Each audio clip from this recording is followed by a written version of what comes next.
दोस्तों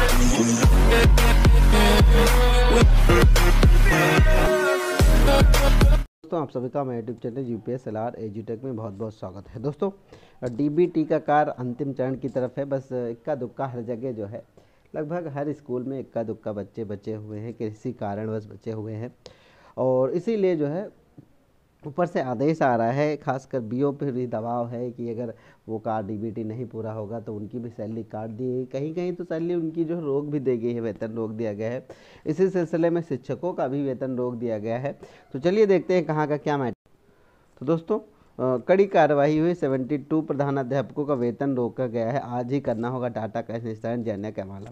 कहने का मतलब ये है कुछ 72 जो है प्रधानाध्यापक है स्कूल जो है, वहाँ दिक्कत हो रही होगी डाटा पे उसका डीबीटी कार्य नहीं हो रहा है। चलिए हम जानते हैं। एटा की ये बात है, विधानसभा चुनाव संपन्न होते ही बेसिक शिक्षा विभाग ने डीबीटी की योजना को लेकर विभाग सक्रिय हो गया है। बीएसए ने जैथरा विकासखंड क्षेत्र 72 प्रधानाध्यापकों को वेतन रोकते हुए जिले भर के स्कूलों को बुधवार तक लंबित डाटा निस्तारण की चेतावनी दी है। जिले में शिक्षा विभाग, बेसिक शिक्षा विभाग के बच्चों को ड्रेस बैग एकमुश्त धनराशि अभिभावकों को खातों में भेजी जानी थी। 1,65,000 बच्चों में से अभी 20,000 बच्चों का डाटा विभिन्न स्तर से लंबित पड़ा हुआ है। ठीक है, अभिभावकों का खाता आधार से लिंक ना होने के कारण समस्या उत्पन्न हो रही है।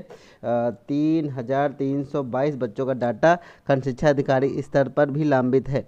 उधर चुनाव होते ही योजना की समीक्षा प्रमुख सचिव द्वारा किए जाने का फरमान आते ही विकासखंड में खलबली मच गई और बीएसए संजय सिंह जो वहाँ के हैं निस्तारण नहीं किए जाने की स्थिति में चेतावनी दी है। वहाँ जिला समन्वयक 23 फरवरी को डाटा निस्तारित करने का अनिवार्य है। उधर बीएसए संजय सिंह ने भी चेतावनी दी।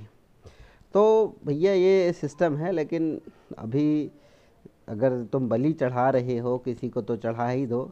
ये देखिए, खाता आधार से लिंक होना या फिर ये होना, केवाईसी होना, ये टोटल बैंक और गार्जियन का काम है। ठीक है, अब टीचर तो कर ही रहा है, खैर सपोर्ट तो कर ही रहा है, अपने अधिकारियों का बजा ही रहा है, लेकिन ज़्यादातर चीज़ें तो निपट गई हैं। कुछ जगह बहुत ही ज़्यादा समस्याएं आ रही हैं, खासकर बैंक की तरफ से सपोर्ट सिस्टम नहीं है भाई।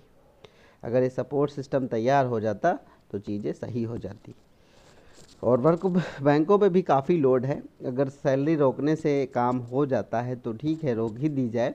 लेकिन मुझे लग रहा है कि टीचर तो पूरी ज़ोर शोर से लगा ही है और आगे भी काम करेगा भी, लेकिन सैलरी रोकने से, धमकाने से ऐसे थोड़ी होता है भाई।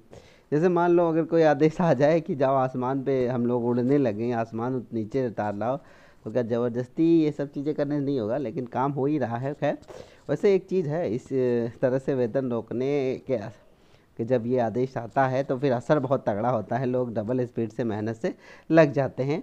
और बाकी चलिए ठीक है दोस्तों, ये वीडियो था। और डीबीटी का कार्य है, काफ़ी योजना थी जो कि अभी समझ ले प्रोसेसिंग में है और काफ़ी लंबा समय लग गया। और अभी जब ये योजना कंप्लीट होगी तो इसकी समीक्षा की जाएगी और समीक्षा का रिजल्ट मुझे नहीं लगता अच्छा आने वाला है इस डीबीटी कार्यक्रम का। चलिए दोस्तों, फिर मिलते हैं एक और वीडियो के साथ, तब तक बने रहिए हमारे साथ। नमस्कार।